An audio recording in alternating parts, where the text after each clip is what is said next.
Muy buenos días a todos. Muchas gracias por asistir el día de hoy. En nombre de la Corporación Quindío Convention Bureau y en nombre de la directora ejecutiva Laura González, les queremos dar la bienvenida a este importante webinar que tendremos el día de hoy a cargo de Claudio Milano. Claudio Milano es doctor en Antropología Social y Cultural por la Universidad Autónoma de Barcelona, máster en Antropología Social y Cultural por la misma Universidad Autónoma de Barcelona, licenciado en Turismo de la Facultad Económica de la Universidad degli Studi di Nápoles Federico II. Ha realizado estancias de investigación en la Universidad de Brighton, Inglaterra, la Université Lumière Lyon de Segunda de Francia y en Stockholm University de Suecia. Y ha sido profesor invitado a la Universidad Federal de Piauí en Brasil. Eh, Ha trabajado como consultor de la agencia internacional en Holanda, en Ecuador, Costa Rica, India, Perú, Senegal, Chile y Brasil. Sus trabajos de investigación se centran en el análisis antropológico del turismo y fenómenos como la planificación turística en entornos urbanos han centrado su interés. Ha contribuido al estudio Over Tourism's Impact and Possible Policy and Response en la Comunidad Europea, financiado por el Comité de Transporte y Turismo del Parlamento Europeo, eh, y es director del Centro de Investigación, Divulgación e Innovación Turística y Tour de Hostelea. Buenos días, Claudio, ¿cómo estás? Buenos días, muchísimas gracias por contar conmigo y por la invitación.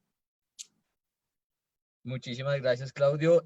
Ya te dejamos de compartir pantalla para... Ah, ya está, ya puedes compartir pantalla, ¿verdad? Sí, me decís si ya se ve y puedo... A ver. ¿Se ve? Perfecto. Muy bien. Muchísimas gracias por la invitación. Muchísimas gracias también a todos los que estáis conectados y conectadas. Ahí son las 9 de la mañana en Colombia, aquí buenas tardes en Barcelona son las 4. Seguramente habrá quien se conecta de diferentes lares.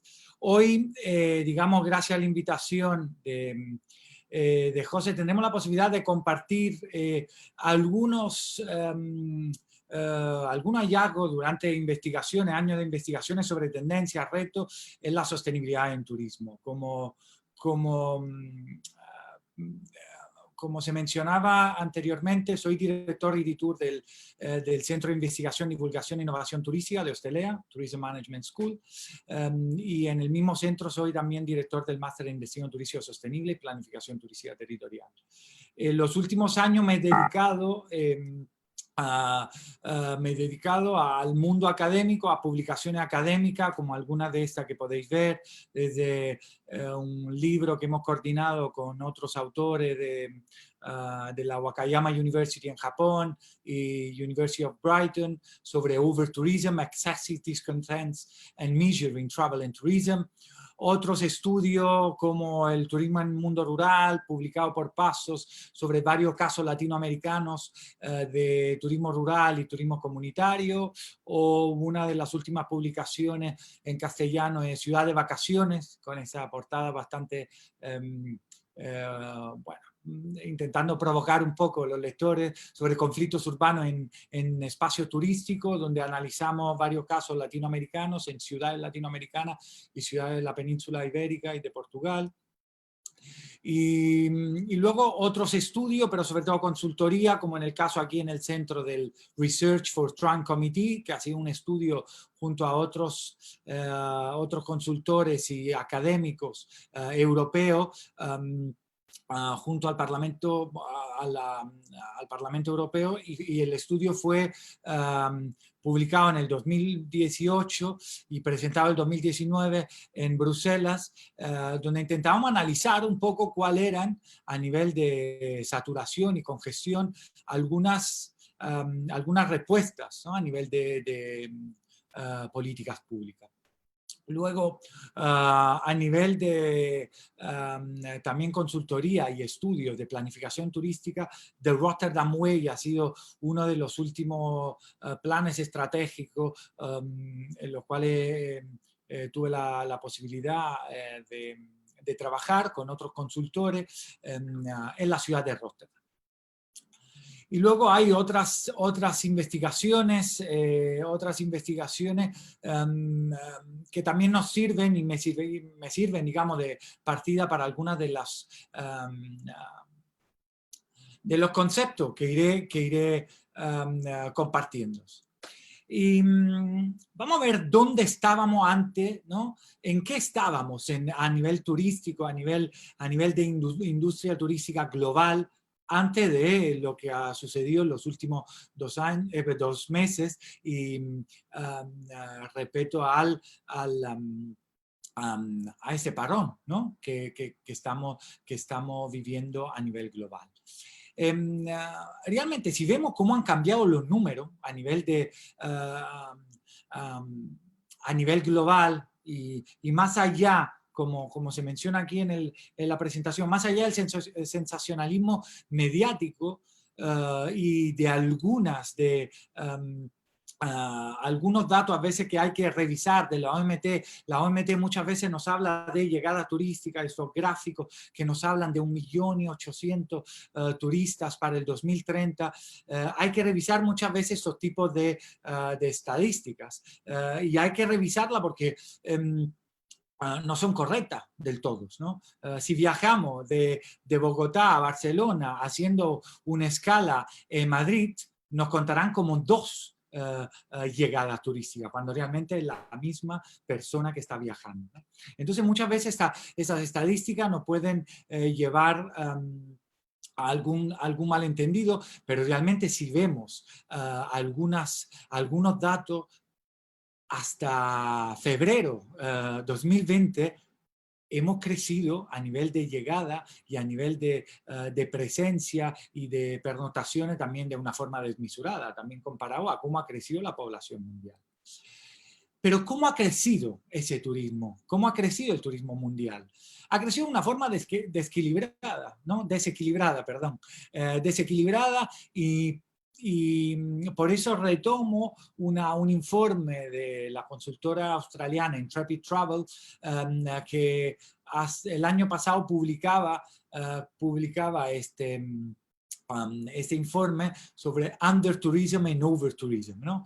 Cómo realmente podremos estar hablando en países como España, como México, como Grecia o como Islandia de overtourism o por lo menos de saturación, de cómo gestionar, ¿no? De la forma más sostenible esta llegada turística y por otro lado, hablamos, y aquí veréis también el caso de Colombia o el caso de Sri Lanka, donde estuve de profesor invitado, y ahí el gran problema de Sri Lanka era cómo salir de la crisis y cómo incentivar y aumentar la llegada turística. Entonces, realmente lo que encontramos es un fenómeno turístico desequilibrado, donde no hay una repartición de esta grande movilidad de forma igual. Y cómo ha ido cambiando también el tema de las tendencias y los retos en el turismo sostenible en general en la industria turística global. Hemos empezado en los años 60 a viajar por temas culturales y se ha empezado en los años 80 a realmente hablar de referencia de consumo, el propio turismo de masa, ¿no? En los años 80. Y cuando hemos dado la vuelta al segundo milenio y hemos entrado en el tercero, hemos empezado a hablar de emoción y experiencia, ¿no? Para todos los compañeros y compañeras y agentes turísticos de Colombia, sabéis perfectamente de qué hablamos cuando hablamos de emoción y experiencia, ¿no? Colombia a nivel de destino, de marca país, ha trabajado muchísimo también y otros países latinoamericanos también en el tema de la emoción y de la experiencia sobre todo. Pero justo después de una década hemos empezado a hablar de sentido, sense tourism, ¿no? Todo lo que de aquí a poco lo presentaré se ha etiquetado como turismo de bienestar, turismo de salud. entra dentro de ese paraguas del turismo de sentido, que podríamos llamar, que nos ha acompañado en la década pasada. Y antes de lo que sucedió en esos últimos años, hemos venido hablando y se venía hablando de viajes transformacionales, ¿no? También a raíz de todo el gran debate que hemos tenido en Europa, pero no solamente en Europa, de la congestión turística y de cómo gestionar esos grandes flujos masivos.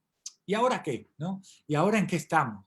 Sin duda, la percepción de riesgo y la percepción de seguridad nos acompañará en estos viajes transformaciones que emprenderemos y que se emprenderán en cuanto empezaremos a abrir nuestras fronteras internacionales. Pero antes de hacer y de tener una mirada a lo que podrá pasar y cómo nos prepararemos, quiero seguir compartiendo algo sobre las tendencias, ¿no? Tendencias turísticas. Todos conoceréis el Back to the Future, ¿no? Dependiendo un poco de las edades de nuestros, de todo lo que nos acompañáis en ese webinar, el Back to the Future ha sido un milestone, ¿no? Una película que nos ha acompañado. ¿Y por qué hago referencia a esta película? Porque realmente cada vez que hablamos de tendencia, más que mirar al futuro, tendríamos que mirar al pasado y cómo anteriormente o cómo el pasado y cómo alguna tendencia del pasado en turismo y en general a nivel sociopolítico nos pueden dar muchísimas indicaciones de lo que vendrá en futuro, ¿no? Y aquí yo os muestro alguna foto en blanco y negro donde con respecto, por ejemplo, a la movilidad urbana y pensamos a los patinetes eléctricos y de cómo se está transformando la movilidad urbana y de cómo justo también con lo que está pasando, se irá hacia todavía más la individualización. Estamos viendo, por ejemplo, en algunas ciudades europeas, no puedo hablar por otras ciudades latinoamericanas, pero aquí en Europa o en Barcelona, donde vivo y donde tengo la posibilidad de observar lo que está sucediendo, inevitablemente están cambiando también la manera de utilizar el transporte público, también por esa percepción de riesgo que mencionábamos. Entonces, cuando hablamos de tendencias, tenemos que mirar también al pasado. Y tenemos que mirar al pasado porque nos dice muchas cosas de lo que pasará en presente y futuro. Y por eso quiero compartir esa infografía a partir de un informe que hemos elaborado en Editur, que yo personalmente he elaborado y se ha publicado en el 2018, donde hablando de tendencias en viaje y de Live Like a Local, ¿no? El gran lema de Airbnb, a partir de un vaciado bibliográfico y de otras investigaciones, se ve cómo cada vez que hubo algún tipo de tendencia a nivel global, la hemos transformado o se ha transformado, se ha reflejado en una tendencia turística, ¿no? Entonces los movimientos hippie en los años 60 y 70 se han transformado en las primeras experiencias de turismo alternativo, la conciencia ambiental en los años 80 en las primeras prácticas de ecoturismo y turismo de naturaleza, en los 90 cuando hemos empezado con Agenda 21 de Río, el reporte Brundtland, se ha empezado a hablar de desarrollo sostenible, hemos empezado a hablar en la industria turística de turismo responsable.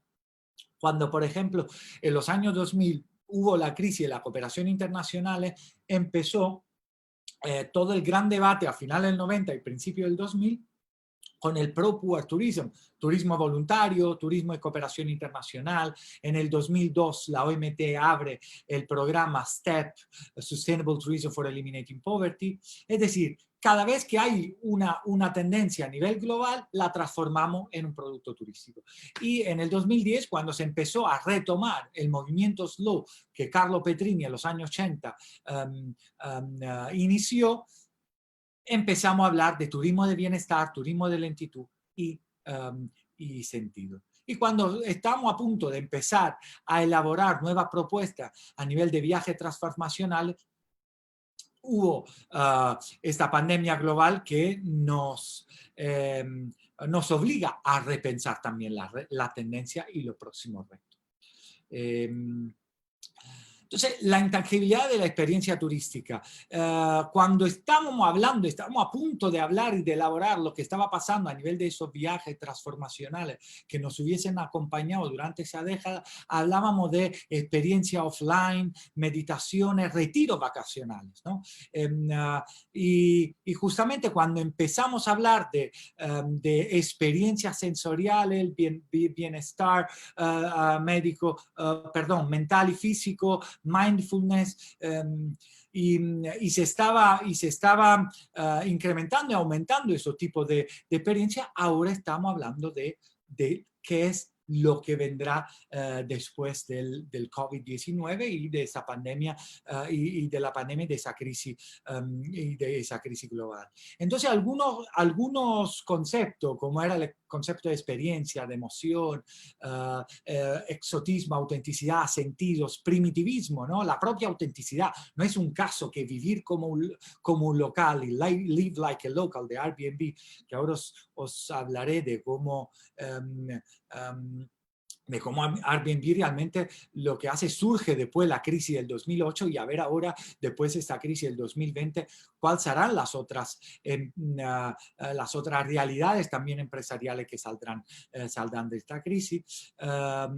Lentitud, sentidos y resiliencia, adaptabilidad, cómo nos adaptamos, sin duda nos tendrán que acompañar en el futuro próximo, ¿no? ¿Cómo ha cambiado los turistas también hasta ahora? ¿Y cómo cambiarán en el post-crisis 2020, ¿no? 2020?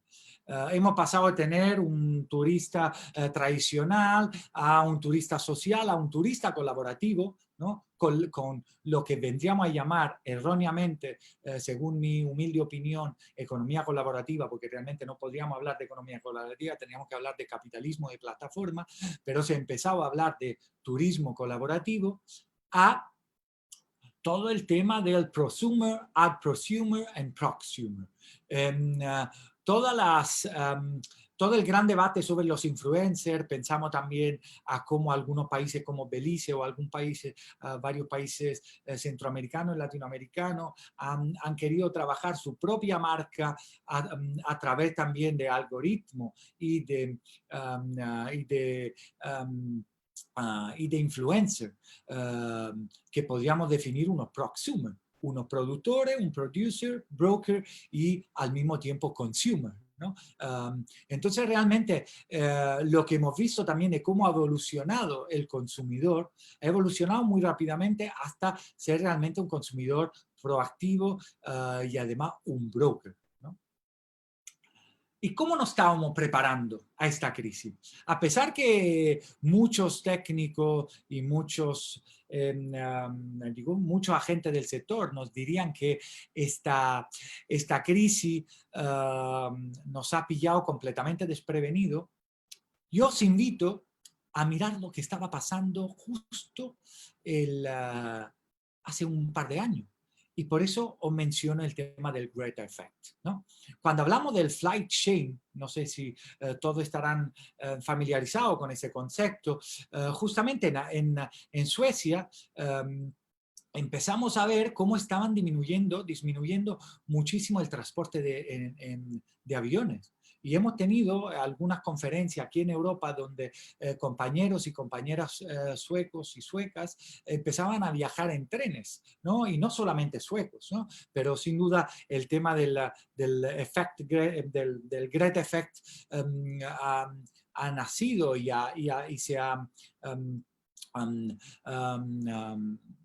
ha nacido sin duda con las primeras manifestaciones y protestas ecologistas en la ciudad de Estocolmo. Casi es como si nos estábamos preparando a lo que ha venido a ser esta grande crisis y movilidad, ¿no? Realmente ahora mostraré algunas estadísticas del lockdown donde se han cerrado la frontera de casi todos los países del mundo. Pero realmente casi casi podríamos decir que nos veníamos preparando, ¿no? Todo el debate también que tuvimos sobre las emisiones de CO2 y de cómo necesitábamos un cambio de paradigma a nivel de sostenibilidad, a nivel de turismo de proximidad, que ahora se está hablando tanto de turismo de proximidad, era algo de los cuales se hablaba y eran grandes debates que nos acompañaron hace solo un par de meses. O, por ejemplo, el gran debate que aquí en Europa tuvimos sobre el tema de los turismos de crucero y el gran impacto ambiental que se estaba generando a raíz también del efecto Greta y de todos la emergencia climática, ¿no? La emergencia climática es lo que nos acompañó hasta hace poco antes de la crisis en la agenda política turística mundial. Entonces ahora, ¿cuáles son los challenges, ¿no? Estos retos que nos acompañarán? Hemos visto nuestro destino turístico cambiar de forma muy drástica, ¿no? Eso es una foto de destinos urbanos, un destino urbano como Roma en Italia, muy conocido, donde realmente esto ha sido los cambios que hemos vivenciado en muy pocos meses.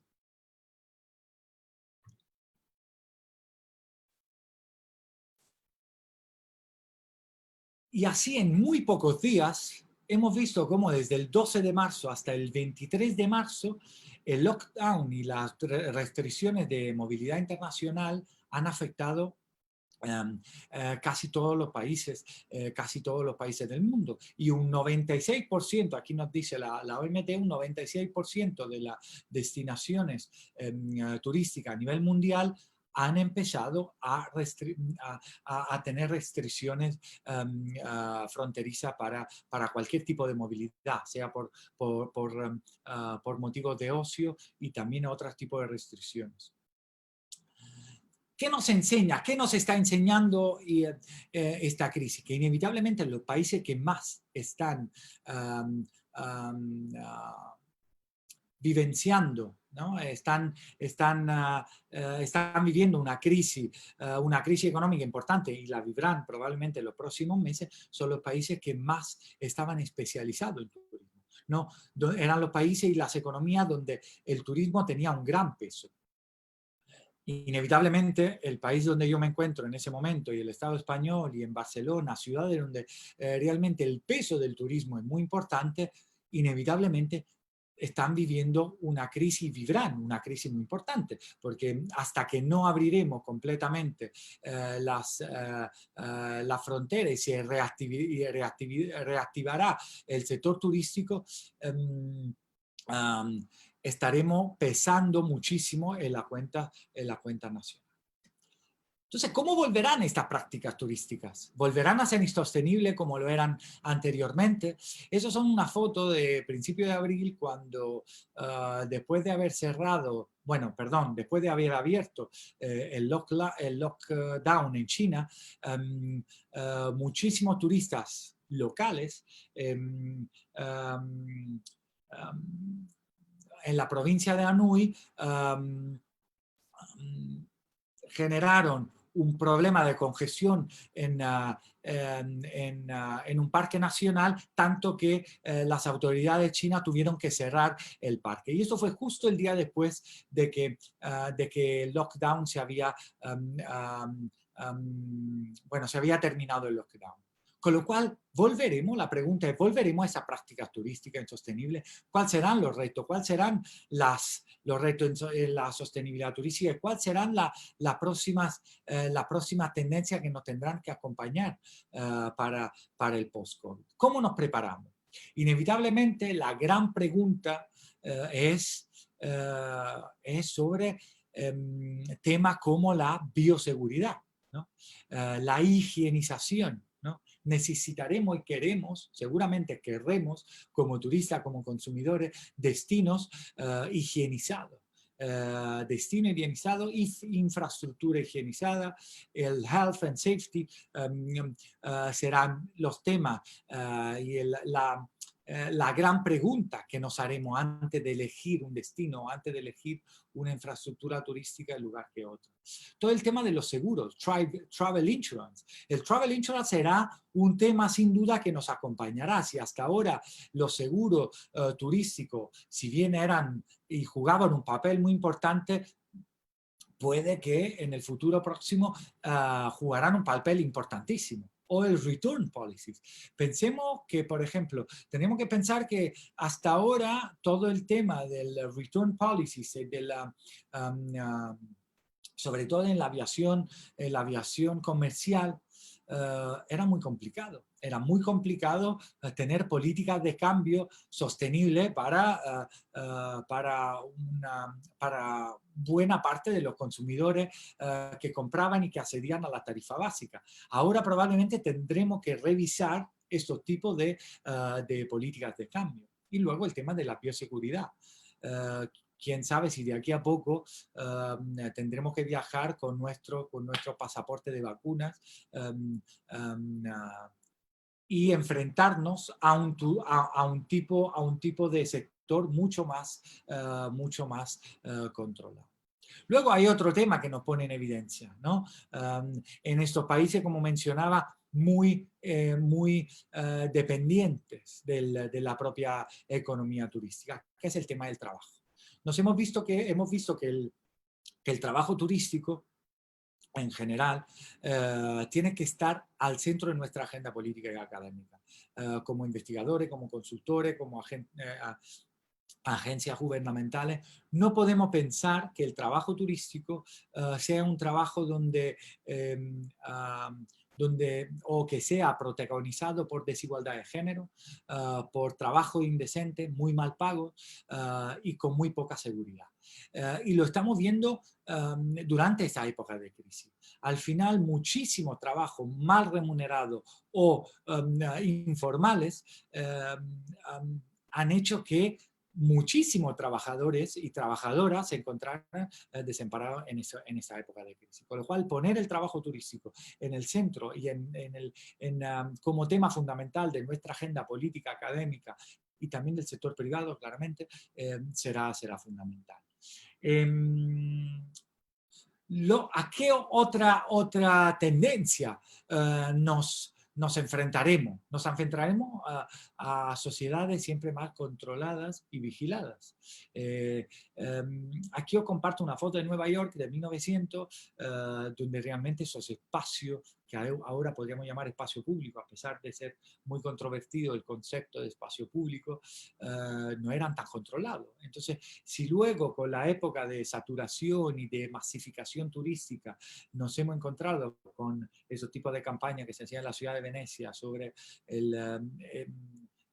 Venecia no es Disneyland, no es un parque temático, luego a lo que estamos viendo abajo en esa foto, donde se empieza a higienizar y a controlar y a vigilar esta ciudad turística y nuestros destinos turísticos.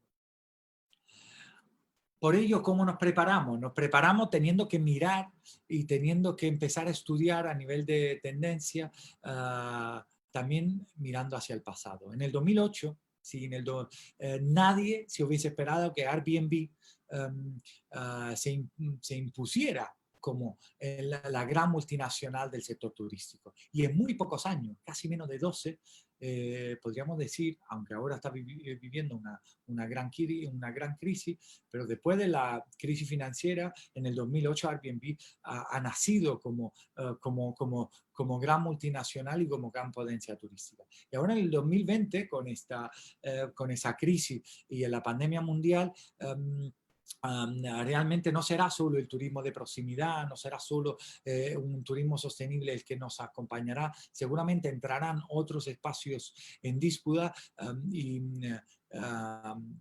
nos tendremos que preparar mirando, como decía antes, al pasado y con otro ojo al futuro.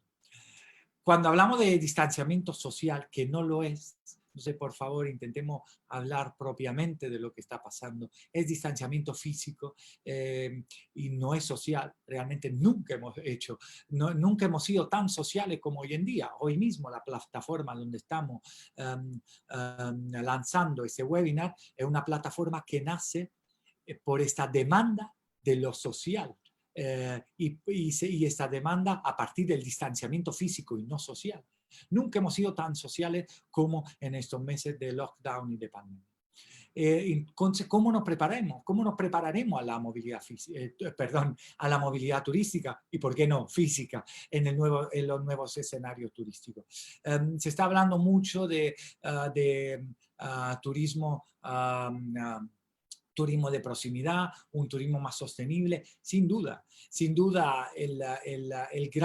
la percepción de riesgo que tenemos y que tendremos en destinos muy masificados, muy congestionados, nos acompañará probablemente en la elección turística del mañana, ¿no? del post pandemia. Tenemos una posibilidad realmente de un cambio de paradigma en el modelo turístico. Comparto 4 conceptos fundamentales, ¿no? Cuando hablamos de desarrollo turístico y de modelo turístico: promoción, planificación, gestión y gobernanza. Hay un gran error y una gran paradoja en esos 4 conceptos, que yo llamo, y he llamado muchas veces, el error de la P y el error de la G, ¿no? En ese caso, aquí vemos la promoción y la planificación que empiezan por la P, pero realmente siempre empezamos con la P equivocada. Siempre empezamos por promover atractivo turístico en lugar de planificar producto. Tenemos la posibilidad para un cambio de paradigma ahora de planificar producto en lugar de promover atractivo. Estamos viendo cómo la maquinaria del marketing turístico nos está vendiendo el Dream Now and Travel Tomorrow. Sin duda son importantes esas campañas turísticas, pero lo que tendríamos que hacer para realmente proponer un cambio paradigmático es empezar a planificar todo aquello que no hemos planificado hasta ahora a nivel de producto turístico. Y luego, por otro lado, sin duda la gestión es fundamental, pero tenemos que empezar a hablar de gobernanza. Y cuando hablamos de gobernanza turística, hablamos no solamente de englobar al sector público y a todas las instituciones gubernamentales, pero los actores económicos, el sector privado y nuestra sociedad civil. ¿Cómo? Con dinámica participativa de gobernanza turística, ¿no? Planificar en conjunto con dinámica participativa nuestro destino del mañana, ¿no? Nuestro destino turístico del mañana. En algún momento, de algunas publicaciones donde estuve trabajando sobre cómo muchísimas veces pensamos que las soluciones técnicas nos puedan dar la clave, ¿no? para solucionar a nivel de turismo sostenible algunas incongruencias, ¿no? Entonces la desestacionalización, la descentralización, diversificar, descongestionar el turismo de lujo, el turismo de calidad, que en ese caso en inglés se le podría llamar deluxe tourism, no siempre son la solución. La solución tiene que ser también política. Tiene que ser también decisiones políticas que acompañen las soluciones técnicas. Por ello, tenemos que empezar inevitablemente, cuando hablamos de sostenibilidad, también de hablar y abordar también el storytelling. No hace falta solo promocionar destino, explicarnos por qué estamos comiendo productos de temporada en nuestros destinos o en nuestra comarca costera, y por qué no podemos comer algunos productos durante una época. Entonces, contar estas historias, narrar estas historias, hará que podamos ser mucho más sostenibles y además llegar a nuestros consumidores, llegar a nuestros turistas y sobre todo involucrar todas las especificidades locales. Porque comer de temporada o tener trabajo digno, explicar a nuestros huéspedes en nuestro destino, en nuestro resort, que en nuestro destino, además de ser COVID-free, porque esa será la nueva marca ahora, los nuevos sellos que se utilizarán, también hay trabajo digno, también no hay desigualdad de género y hay igualdad de género en nuestra plantilla de trabajadores y trabajadoras. Y también hay en nuestra gastronomía local y en nuestra oferta gastronómica y de restauración, hay productos de temporada. Entonces no tendrán que nuestros invitados visitar durante la próxima época para poder saborear, ¿no? A nuestros productos locales. Entonces, dejar de lado tanta promoción turística para que la planificación y también lo storytelling pueda acompañarnos en un cambio de paradigma. Un cambio de paradigma donde no podemos medir solo con la llegada turística, entonces en temas cuantitativos, pero tenemos que empezar a medir en temas con tema también cualitativo. No existe un modelo exitoso de sostenibilidad turística. El turismo sostenible es un oxímoro.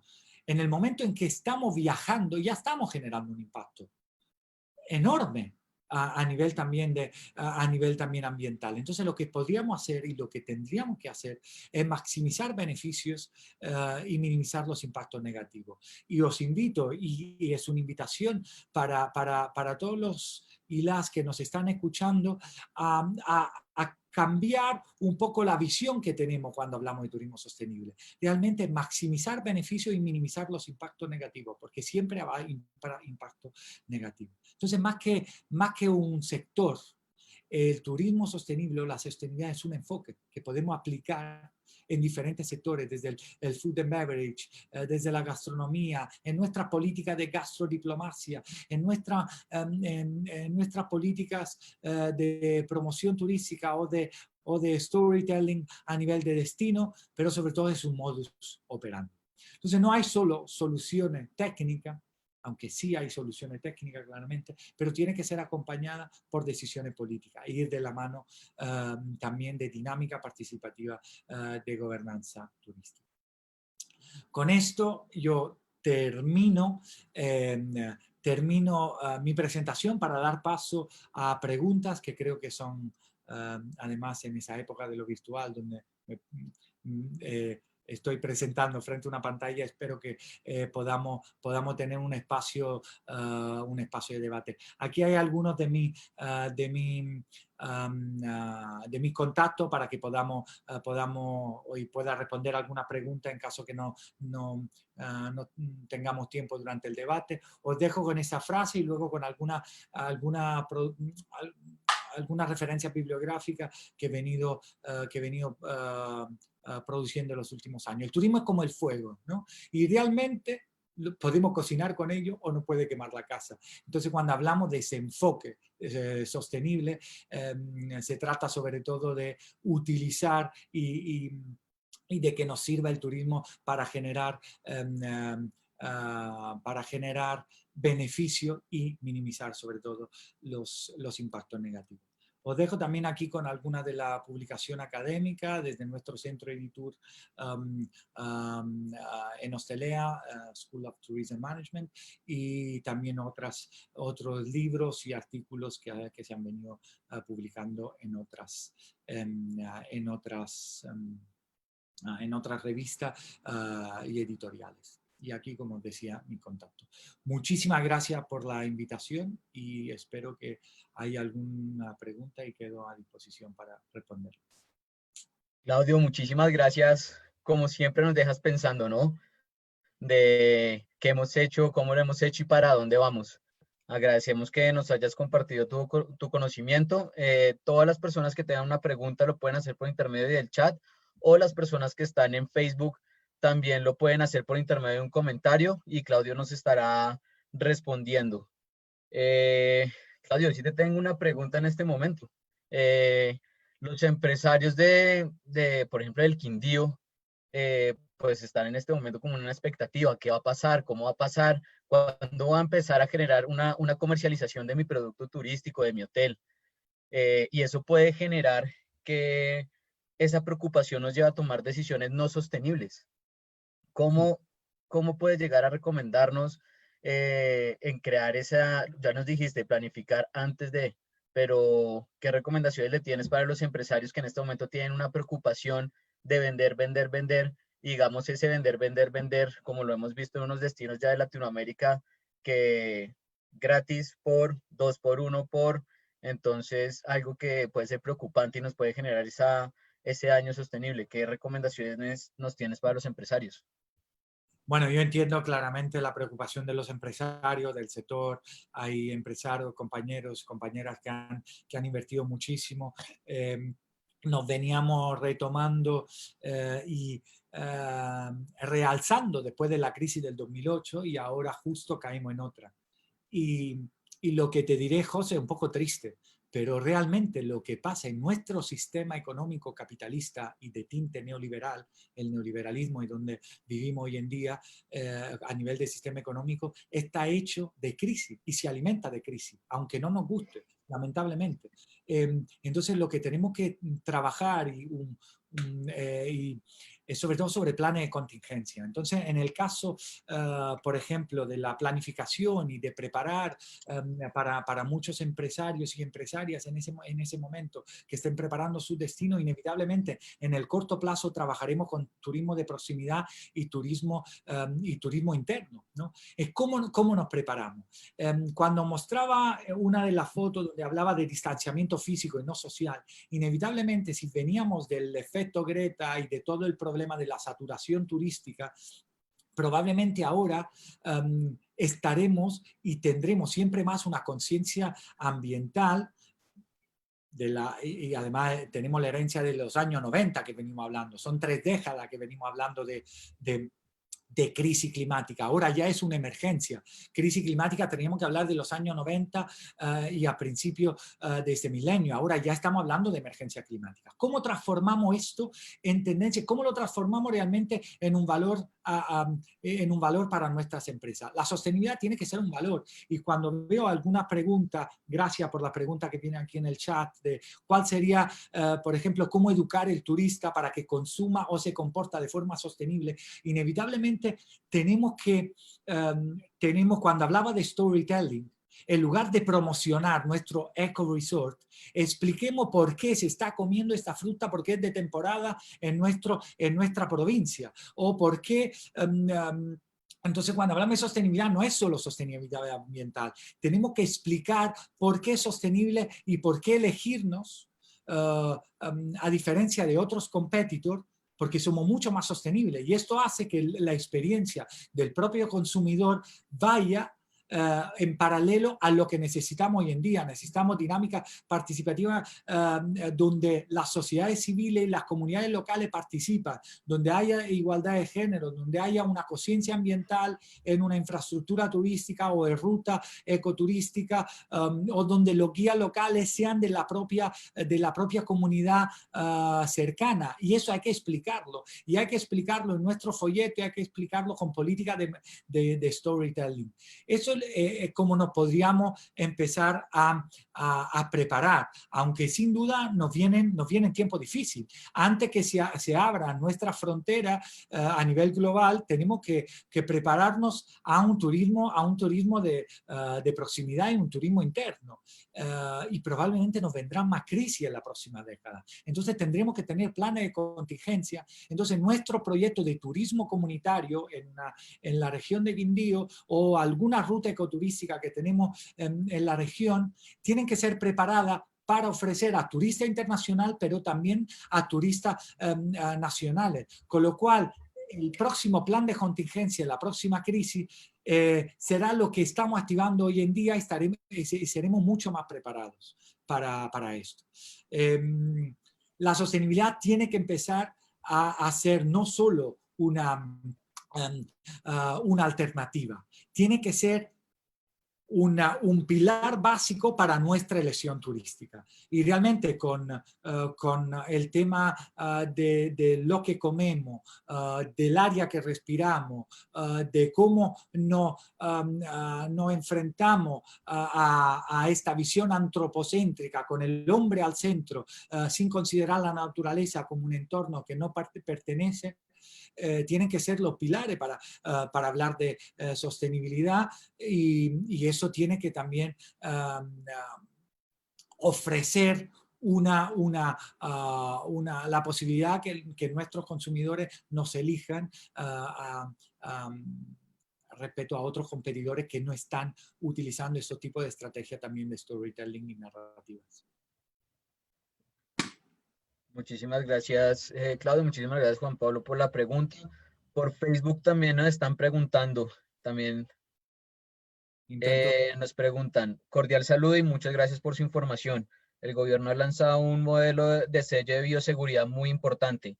Sin embargo, el costo de los 2 millones de pesos para el pequeño hotelero o rural va a ser otra carga sumada a la crisis económica que da por sí insostenible. ¿Tiene alguna sugerencia para estos empresarios que no van a poder pagar por un sello de bioseguridad? El tema de los sellos y de las certificaciones realmente ha sido el gran lavado de cara del sector y lo que podríamos llamar greenwashing. No harían falta tantos sellos si realmente un hotelero o una infraestructura turística se prepare con política de storytelling en el momento de la recepción, ¿no? Siempre nos parece que podríamos automatizar, ahora se hablaba, ¿no?, de inteligencia artificial, podemos automatizar los procesos de recepción en nuestros restaurantes, en nuestros hoteles, en nuestro tour. Al contrario, tenemos que humanizarla e ir en contra de esa nueva tecnología, en este sentido. En otra, la nueva tecnología nos están ayudando y nos ayudarán muchísimo. Entonces, no harían falta tantos sellos, invertir en tantos sellos como invertir en buena política narrativa de storytelling y hacer una bienvenida o un welcome de media hora, de 25 minutos, de 40 minutos, donde explicamos a nuestros huéspedes la política económica que tenemos en nuestra empresa, la igualdad de género que fomentamos, la política sostenible que tenemos respecto a los materiales reciclables, porque, por ejemplo, no utilizamos más pajita de plástico y la utilizamos de bambú. Decidimos que en nuestros hoteles o en nuestra infraestructura del Caribe no ofrecemos más pescado que venga de Chile o que venga de Escandinavia. Y lo único, o tenemos continental breakfast y lo único que tenemos es fruta de temporada en nuestros desayunos. Con esos tipos de política narrativa en nuestras recepciones, la manera en que hacemos esto welcoming, ¿no?, la política de welcoming, y humanizar esta política de welcoming, no hace falta grandes sellos para poder explicar y narrar a nuestros consumidores qué tipo de política sostenible tenemos en nuestra empresa. Y os aseguro que si empezamos con esa política, el boca en boca hará el resto. Sí, totalmente de acuerdo que el storytelling tiene que ser algo, y es algo que justamente adaptamos mucho en nuestros discursos cuando vamos a ofrecer el Quindío, porque el Quindío, cómo nos diferenciamos de la competencia, y como te decía justamente en una conversación que tuvimos, trabajamos nosotros por la sostenibilidad y no solamente es un discurso, sino ya tenemos 4 municipios de los 12 certificados como destinos sostenibles. Entonces, algo que sí llevamos trabajando también con los empresarios muy de la mano y somos muy reconocidos por eso. Acá Wilson nos pregunta por Facebook, los incentivos que se vienen dando para reactivar el turismo en Europa, ¿cuál te parece el más acertado con la línea de que el turismo no nos queme la casa? Con la idea de que el turismo no nos queme la casa. El gran debate que estamos teniendo aquí, por ejemplo, en ciudades turísticas como Barcelona, hay alguna parte de la sociedad civil donde no quiere que haya un rescate público de las empresas. Pero al mismo tiempo lo que estamos viendo es que si esas empresas se caen, el bolsillo, para no decirlo ahora, de los aparatos del Estado, claramente no puede contar con los impuestos que pagan estas empresas, ¿no? Con lo cual, sin duda, hará falta ayudar a alguna de estas medianas empresas, pequeña y mediana empresa, mucho más que la grande. Es decir, si hay algo que nos ha enseñado la crisis del 2008, que lo que hizo fue salir con una concentración del capital en manos de muy pocas empresas. Entonces, lo que sí podríamos hacer a nivel de incentivo es abrir muchísimo más a pequeñas y medianas empresas que tienen menos capacidad de poder financiarse. Con lo cual, si bien tenemos que ver muy bien qué tipo de rescate público haya, sin duda habrá que priorizar la pequeña y mediana empresa. Pequeña y mediana empresa, la pymes, porque son estas realmente la que hacen que un tejido empresarial sea enriquecedor por la propia sociedad civil. Con lo cual, cuando hablamos de políticas de rescate público, por ejemplo, que empiecen y que prioricen las pequeñas y medianas empresas, para no caer en el error después de la crisis del 2008, donde hemos visto que empresas como Airbnb o Uber han concentrado todo o muchísima parte del capital turístico global.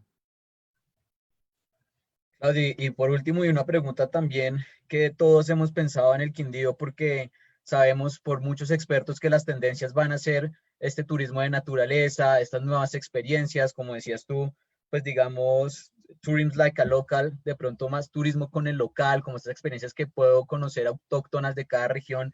Y Juan Pablo nos pregunta, en el turismo del Quindío del eje cafetero, es un turismo que iniciaba al tornarse masivo como el que hace muchos años se vive en la ciudad de Barcelona. ¿Qué medidas ha tomado Barcelona en materia turística que podemos replicar en el Quindío? Y es algo muy importante por lo que ahorita, lo que te venía diciendo. Si la tendencia todos nos está metiendo en la cabeza, quiero ir a espacios naturales, quiero salir, quiero conocer esas nuevas experiencias y nosotros quedamos muy cerca de las principales ciudades de Colombia. ¿Qué medidas se han tomado para no generar esa masificación turística que puede llegar a esa turismofobia que bien tú nos has explicado en todas tus clases, ¿no? Sí, en ese caso, en nuestra clase aquí en Barcelona, Sí, sí. porque no hablamos de ello. Pero realmente, bueno, gracias a todas las preguntas que están llegando, gracias a todos y a todas por estar, por seguir y por las preguntas. Respecto a eso, ¿qué podemos aprender de Barcelona? En Barcelona, cuando se empezó en el 2015 el primer mandado de la alcaldesa Ada Colau, se puso en marcha ya había anteriormente, pero se puso en marcha con mucha fuerza lo que se llamaría en catalán el Consell de Turisme y Ciutat, ¿no? El Consejo de Turismo y Ciudad. Se dividió, cuando hablamos de gobernanza, se dividieron en varios grupos focales los temas más importantes en ese momento en la ciudad, que eran fiscalización turística, el tema de la tasa turística, el tema de los alojamientos turísticos, el Airbnb, el tema de los espacios públicos. Yo, por ejemplo, participé en este grupo. Luego hubo grupos de empleos. ¿Y quién había en esos grupos focales? Sociedad civil, ciudadanos, residentes, vecinos y vecinas, el sector público.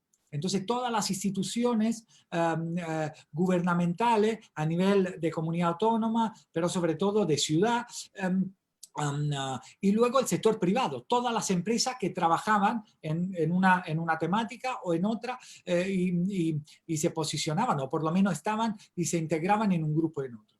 Con eso hubo reuniones durante muchos meses y eso es lo que podríamos llamar gobernanza turística, que no es la gobernabilidad del Estado. La gobernanza turística es cuando, si hay un problema en la ruta cafetera, como se mencionaba en una de las preguntas, realmente, ¿a quién afecta esa congestión en la ruta cafetera? A las instituciones gubernamentales, a las familias, a las comunidades que se encuentran en esa ruta. Entonces, ¿qué podríamos hacer?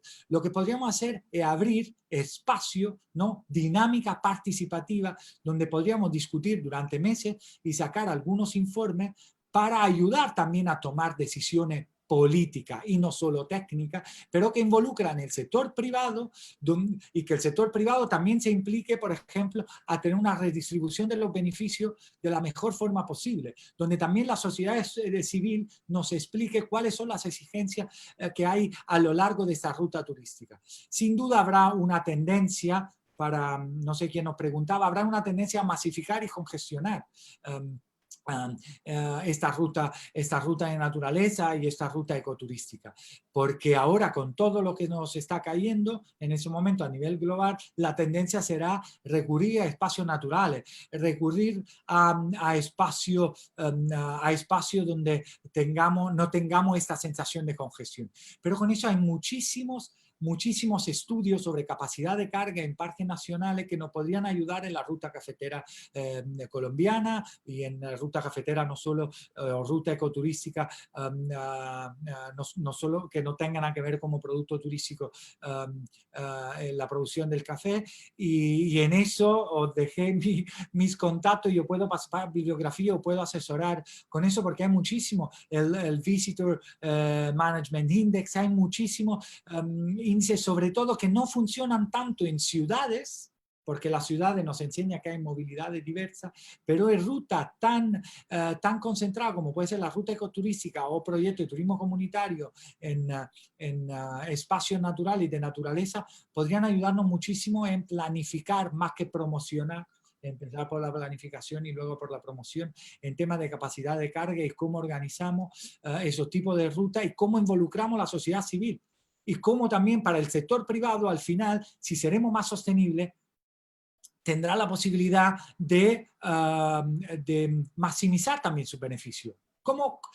Hagámonos también la pregunta de cómo en el sistema latinoamericano, Costa Rica, gracias a su promoción, digamos, al hecho que lo reconocemos como un destino tan sostenible, ha conseguido tanto éxito. Ha conseguido, gracias también, a proyectarse como un destino sostenible. Y de ello, gracias también a la participación de mucha parte o mayor parte de la sociedad civil y el sector privado, y acompañado por el sector público y las instituciones gubernamentales que han proyectado esta imagen. Otro ejemplo latinoamericano, para aterrizar con ejemplo, el caso de la gastrodiplomacia en Perú. ¿Cómo ha sido tan exitosa la gastrodiplomacia en Perú y promocionar el turismo gastronómico en Perú? Ahí hemos tenido el sector privado, Gastón y los chefs que han ido por todo el mundo, el PROM Perú, que ha promocionado la gastronomía, y la misma sociedad civil y los pequeños y medianas empresas que han colaborado en todo eso. Y ese conjunto ha proyectado Perú y la política de gastrodiplomacia de Perú a nivel internacional. Y ahora, después, a lo largo de muchos años, es reconocida como un gran caso exitoso. Claudio, bueno, seguimos con preguntas, pero sabemos que el tiempo, pues estás muy ocupado también y pues también los empresarios pues actualmente tienen que quisieran seguir hablando contigo, quisieran conocerte, y por eso quisiéramos verte muy pronto, que no fuera esta charla muy virtual, sino ya presencial, y podernos tomar una taza de café en el eje cafetero, y podamos ya que tú conozcas más sobre el destino y nos llegues a generar todas esas recomendaciones que son de bastante importancia y bastante valor con la construcción de un turismo responsable, y eso que están diciendo de turismo regenerativo, ¿verdad? De cómo vamos a construir un turismo regenerativo. Nos agradecemos todo tu tiempo el día de hoy por compartirnos todo tu conocimiento. Falta muchísimo más, pero sí esperamos verte muy pronto en el departamento del Quindío, en Armenia del Quindío, para aprender más de ti. Muchísimas gracias por tu tiempo. No, muchísimas gracias por la invitación. Me sabe muy mal si hay alguna pregunta que no queda respondida. Antes os compartí mis contactos. Si hay en algún momento alguna pregunta que queréis hacerme, por favor, contad conmigo a través de las varias redes sociales. Muchísimas gracias por la invitación. Muchísimas gracias a todos y a todas las que estuvieron escuchando. Yo espero que con esa invitación de hoy en día empezamos a estrechar alianzas y sinergias en el Quindío, con nuestro departamento de investigación IDITUR, de innovación turística, y poder colaborar en futuro con sesiones de capacitaciones y empezar a construir, porque realmente el futuro lo construimos en conjunto.